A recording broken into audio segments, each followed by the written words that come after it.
Yung SGA Philippines versus Ukraine sa Jones Cup 2024. So, makikita na natin, ito sasabihin ko lang, yung mga taong magagaling mag-bash. O, di ba? Ito si Keeper, maganda laro nito ni Keeper Avena. Tapos may nagsasabi sa Gilas daw. Nung nasa Gilas to, available maglaro. Lahat ng ginagawa nitong mali. Lahat ng ginagawa nito sa court, pinapansin nyo. Mas napapansin nyo yung mali kaysa sa tama. O bakit may nagsasabi ngayon na sa Gilas sila ulit. Pati si Jordan Heading, maganda laro. Actually, Ukraine yung nakalaban ng SGA Philippines.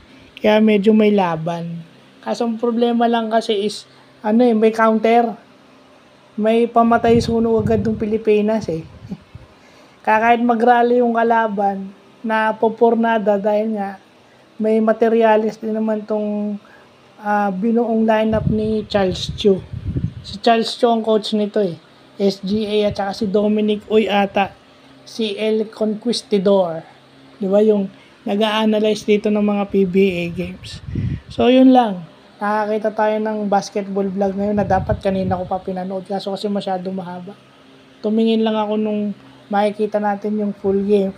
Tsaka makikita mo dito sa game na to, ano ang importanteng nagagawa ng isang shooter. Pag shooter ka, ang laging close out sa'yo, ang laging depensa sa'yo, long close out.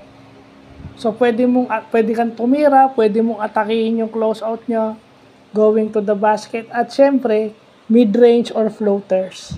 Yun yung ginawa ni Jordan Heading, kaya maganda yung laro niya. So sana madagdag si Jordan Heading sa pool ng Gilas. Kailangan talaga natin yan kasi para bumuka yung ating loob. Kailangan natin ng shooter talaga. So, parang it reminds us of Alan Kaydik na pinapakaba natin yung mga kalaban pag nandiyan si Triggerman. So, yun lang po.